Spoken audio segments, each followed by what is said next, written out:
Hello and Jai Hind, welcome back to your channel Satran Rupani. और आज Macbeth का एक्ट 3 सीन 5 मैंने इससे पहले के सारे सीन्स अपलोड कर दिए हैं। आप चाहे तो डिस्क्रिप्शन में चेक कर सकते हैं और या तो गूगल पर सर्च भी कर सकते हैं। तो एक्ट 3 सीन 4 में आपने देखा कि मैकबेथ ने एक फीस्ट दी है, एक बैंक्वेट सीन है जिसमें मैकबेथ के राजा बनने पर सारे नोबल्स को बुलाया गया है और उन नोबल्स में बैंको नहीं आता है क्योंकि बैंको का मर्डर हो चुका है। मैकबेथ ने बैंको का मर्डर करवा दिया है और उसका घोस्ट आता है उस फीस्ट को अटेंड करने, और एक बार नहीं दो बार आता है और ये घोस्ट सिर्फ और सिर्फ मैकबेथ को दिखता है। मैकबेथ तय करता है कि अब मैं विचेस से मिलने जाऊंगा ताकि मैं और क्या हो सकता है भविष्य में इसको जान सकूं। और ये सीन एक शॉर्ट सीन है जिसमें विचेस अपनी अपनी लीडर से मिल रही हैं, अपने गुरु से मिल रही हैं, हैकेट से मिल रही हैं। हैकेट कौन है? Goddess of witchcraft, goddess of underworld. तो इस विचेस की जो देवी है हैकेट, उसकी मीटिंग हो रही है उन सारी विचेस से। ध्यान ये रखना है कि विचेस के लिए जो चीज फेयर है वो हम इंसानों के लिए फाउल है और वाइस वर्सा। तो fair is foul and foul is fair theme चलेगी। आइए, तो थंडर कट हो रहा है, तेजी से बिजली कड़क रही है क्योंकि विचेस का सीन है। ये तीनों विचेस मिलती हैं किसके साथ? हैकेट के साथ। पहली witch, why how now Hecate you look angry. तो पहली विच अपनी अपनी अपनी कह सकते हैं गॉडेस को बोलती है, हैकेट को बोलती है कि आप बहुत नाराज दिख रही हैं, आप गुस्से में क्यों दिख रही हैं? तो देखिए हैकेट सच में गुस्से में है। तो हैकेट बोलेगी have I not reason guidance as you are. डांटती है कि क्या मेरे पास कारण नहीं है गुस्सा होने का, मतलब क्या मैं गुस्सा नहीं हो सकती हूं तुम लोगों से? यहां पर हैकेट इज रियली एंग्री और कहती है बेल्डेंस, बेल्डेंस मतलब होता है ओल्ड मेलिशियस ओल्ड वुमेन, मतलब हैग्स। कहती है यू हैग्स, तुम बुरी औरतें, डरावनी औरतें। ये कौन कह रही है? हैकेट कह रही है। तो कहती है क्या मुझे नाराज होने का भी कारण नहीं है? मैं तुमसे एकदम नाराज हूं। कहती है सॉसी एंड ओवरबोल्ड, तुम लोग बहुत ज्यादा बदतमीज हो और ओवरबोल्ड हो। How can you say that? तुम मुझे कैसे कह सकती हो कि मैं नाराज हूं? How did you dare to trade and traffic with Macbeth? तो नाराज क्यों है मैं? हैकेट हैकेट इसलिए नाराज है क्योंकि इन तीनों विचेस ने हैकेट को नहीं बताया कि उन्होंने मैकबेथ के साथ क्या किया, कैसे मैकबेथ को ट्रिक किया, कैसे उसके साथ चालबाजी की। ये उन्होंने हैकेट को नहीं बताया, इसीलिए वो नाराज है। तो कहती है हाउ डेयर, तुमने हिम्मत कैसे की मैकबेथ के साथ डील करने के लिए, मैकबेथ को ट्रिक करने के लिए, मैकबेथ को अफेयर्स ऑफ डेथ बताने के लिए। ठीक है, एंड आई, जबकि मैं तुम सबकी मिस्ट्रेस हूं। I am the mistress all charms, सारे जादू की, सारे ब्लैक मैजिक की मैं क्या हूं? मैं मिस्ट्रेस हूं, मैं गॉडेस हूं। And the close contriver of all harms, सारे कंट्राइव मतलब प्लॉट, सारे इवल प्लान्स की मैं हेड हूं, सारे इवल प्लान्स मैं डिसाइड करती हूं, सारे हार्म्स मैं डिसाइड करती हूं। वाज नेवर कॉल्ड, और जबकि मुझे बुलाया ही नहीं गया, मुझे नहीं बुलाया गया, मुझे नहीं बताया गया कि हम मैकबेथ के साथ डील कर रहे हैं। और द शो ऑफ ग्लोरी, तो मुझे नहीं मौका दिया गया कि मैं अपनी ग्लोरी, मैं अपनी जादुई शक्तियों का या इवल पावर्स का शो कर पाऊं। इस बात से वो नाराज है। समझ आया हैकेट क्यों नाराज है? एंड विच इज वर्स, और क्या बात है, और क्या बुरी बात है? All you have done had been but for a wayward son. तो ये सब तुमने किया है किसके लिए किया है? एक वेवर्ड सन के लिए किया है। यहां पर वेवर्ड मतलब होता है एक अनरिलायबल बच्चा, एक अनरिलायबल बॉय के लिए किया है, एक स्पाइटफुल मतलब जो आपको इंसल्ट करे, समझ गए, रैटफुल, एक एंग्री। तो यहां पर वो वेवर्ड सन के लिए तुमने ये सब कुछ किया है। और कह रही है who as others do loves their own end। तो यहां पर वो मैकबेथ के लिए कह रही है कि मैकबेथ को सिर्फ अपना फायदा दिखता है। मैकबेथ एक लाइन कहता भी है इससे पहले अपनी वाइफ से कि मैं पहले अपना इंटरेस्ट देखूंगा, बाद में दुनिया को देखूंगा। तो भाई वो ये हैकेट लाइन रिपीट कर रही है कि उसे वो एक स्पाइटफुल व्यक्ति है, मतलब हमेशा सबकी मजाक उड़ाने वाला, सबका इंसल्ट करने वाला, एंग्री व्यक्ति है, और एक भरोसे लायक व्यक्ति नहीं है, अनरिलायबल व्यक्ति है मैकबेथ। और सिर्फ उसे किससे प्यार है? अपने आप से प्यार है, अपने जीवन से प्यार है। वो एक सेल्फिश व्यक्ति है, नॉट फॉर यू, तुम्हारे लिए कभी नहीं सोचेगा मैकबेथ। ठीक है, बट चलो कोई बात नहीं, यहां तक हो गया। बट मेक अमेंड्स नाउ, अब बदलाव करने की जरूरत है। क्या बदलेंगे? देखिए, गेट यू गॉन, तुम सब यहां से जाओ। तीनों विचेस को कहती है, वो तीन विचेस होती है, तीनों विचेस को ये हैकेट कहती है, तुम लोग जाओ and at the pit of Acheron. Acheron के पिट में, पिट मतलब होता है गड्ढा, एक गड्ढा है एचरॉन नाम की प्लेस पे, है ना, जहां पे काला अंधेरा है, वहां पर तुम मुझे मिलना मॉर्निंग में। तो विचेस को मिलने का प्लान है हैकेट के साथ, कहां पर? पिट ऑफ एचरॉन में। अब वहां क्या होगा? Theta he will come, theta मतलब होता है देयर। तो देखा, ये से पता चलता है कि विचेस के पास सुपर नेचुरल पावर्स है। उसे पता है कि मैकबेथ वहां पर आएगा। क्यों आएगा? Thither he will come to know his destiny. देखा, मैकबेथ ने वहां डिसाइड किया अपनी वाइफ के साथ कि मैं विचेस से मिलने जाऊंगा, और यहां पर हैकेट को पता है कि मैकबेथ उनसे मिलने आने वाला है। Your vessels and your spells provide. तो क्या करना, विचेस को क्या तैयारी करनी है? उन तीन विचेस को अपने वेसल्स लेके आने। वेसल्स जानते क्या होता है? कॉल्ड्रन्स। कॉल्ड्रन जानते क्या होता है? एक बड़ा सा भगोना टाइप का होता है जिसमें विचेस क्या करती है? जादू मंत्र करती है।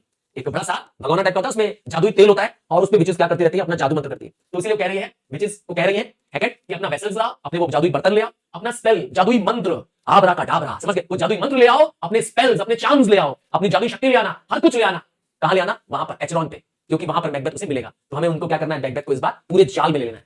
I am for the air, और मैं क्या कर रही हूं? अभी वैनिश हो रही हूं, मतलब मैं यहां से जा रही हूं। कहां जाऊंगी? This night I will spend in unto a dismal and a fatal end. आज रात मैं तैयारी करूंगी एक डेडली एंड के लिए, अर्थात मैकबेथ को मौत तक ले जाने के लिए मुझे तैयारी करनी पड़ेगी। देखिए, विचेस कभी भी किसी के अच्छे के लिए नहीं होती है, और विचेस आपके अंदर चुकी बुराई है, अगर आपके मन में बुराई है, आपके अंदर कोई कलुष मैल है, उसको बाहर निकाल देगी। मतलब अगर मेरे अंदर बुराई है, ईवल है, तो वो तभी निकलेगी जब मुझे कोई मुझे ईवल को प्रमोट करेगा। यहां विचेस बस यही काम कर रही है। मैकबेथ खुद ही अंदर से क्या है? ईवल वाला व्यक्ति है, तभी तो विचेस उसको क्या करती है? अपना शिकार बना लेती है। और देखिए, अंत मैकबेथ से ही होना है। ये ट्रेजिक स्टोरी आपको पता ही है, मैकबेथ ट्रेजिक हीरो है, अंत मैकबेथ की मौत से ही होना है। तो क्या कह रही है ये हैकेट, हम उसे इसका डिसमेल मतलब होपलेस उसका एंड करा दूंगी। Great business must be wrought ere noon, wrought मतलब होता है प्लान।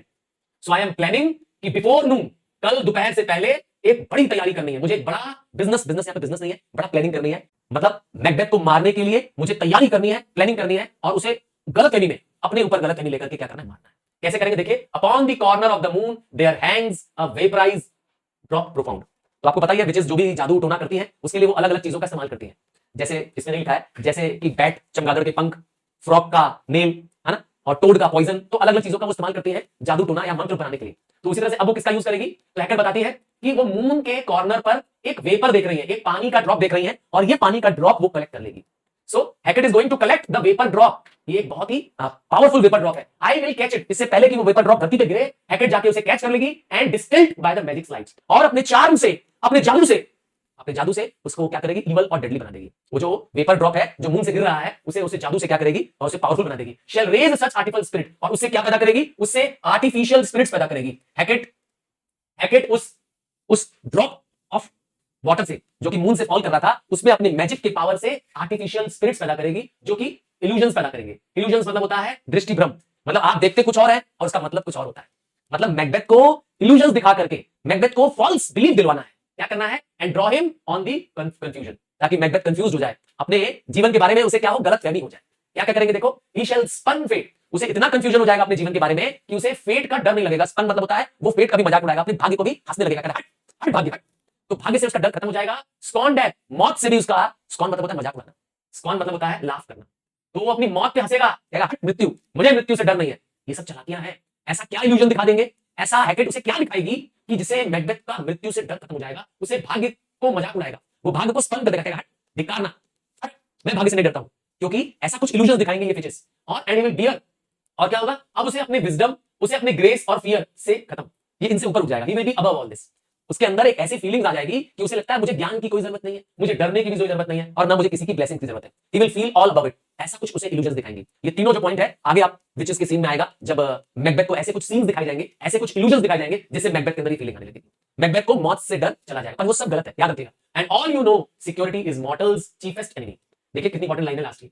यहां हैकेट बता रही है कि इंसान, मैं और आप मॉर्टल है ना, मॉर्टल मतलब होता है वन हू डाई, जिसे मरना ही, आज नहीं कल हमें मरना है, तो हम लोग क्या है, मॉर्टल्स। तो हर जीव, हर मॉर्टल को क्या है, सबसे बड़ा जो हमारा दुश्मन है वो हमारी सिक्योरिटी है। हमारा ओवर कॉन्फिडेंस, क्या हमारा ओवर कॉन्फिडेंस हमारा सबसे बड़ा दुश्मन है।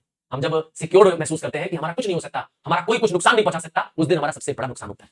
जैसे टाइटन, आपने शिप के बारे में सुना था ना, टाइटैनिक के बारे में, वहां पर उन लोगों को ओवर कॉन्फिडेंस था टाइटैनिक शिप को। हाँ, टाइटैनिक शिप को ये ओवर कॉन्फिडेंस था कि ये समुद्र की सबसे बड़ी शिप है और ये कभी डूबेगी नहीं, पहले ही वॉयज में। देखा, तो ओवर कॉन्फिडेंस से आपकी जान चली जाएगी, यही यही इसका मैसेज है। तो म्यूजिक बजने लगता है, सॉन्ग बजने लगता है तब तक पीछे से, और हैकेट आवाज लगाती है, देखो सुनो, आई एम कॉल्ड। हैकेट जा रही है तैयारी करने के लिए, कल की तैयारी करने के लिए, ताकि मैकबेथ से वो मिल सके। My little spirits see sit in a foggy cloud and stay for me. तो हैकेट को कौन बुला रहा है, हैकेट की स्पिरिट बुला रही है। हर हर विच की अपनी एक स्पिरिट होती है ना, जो उसे क्या करती है, उसे ले जाती है। तो उसकी स्पिरिट बैठी हुई है कहां पर, क्लाउड पे बैठी हुई है, फॉगी क्लाउड पे बैठी हुई है, और वेलकम कर रही है, हैकेट को बुला रही है कि चलो हैकेट चले, और हैकेट चली जाती है। साथ में क्या होता है, आवाज आती है गाने की, कम अवे। ठीक, इस तरीके से हैकेट चली जाती है। फर्स्ट विच, अब देखिए हैकेट के जाने के बाद तीन विचेस हैं, तो फर्स्ट विच बोलती है कम लेट्स हेस्ट, चलो हम भी क्या करें, जल्दी से यहां निकले, क्योंकि इनको भी होमवर्क दिया गया है। हाँ, विचेस को होमवर्क मिला हुआ है ना कि आप अपना चार्म्स, अपने वेसल्स, अपने स्पेल्स लेके आइएगा कल, ठीक है ना। She will soon be back again, और क्योंकि उन्हें दोबारा मिलना है हैकेट से पिट ऑफ एचेरॉन में, तो इसीलिए ये विचेस भी क्या करती हैं, यहां से निकल जाएंगी। तो यहां पर हो जाएगा ये सीन फिनिश। मैंने कहा था ये सीन शॉर्ट है, बट यस, ये सीन याद दिलाता है कि ये मैकबेथ जो है एक सुपर नेचुरल प्ले है, जिसमें element of which and witchcraft है। ठीक है, आगे पढ़ेंगे, नेक्स्ट सीन में पढ़ेंगे और ढेर सारी जानकारी प्राप्त करेंगे। Bye, take care.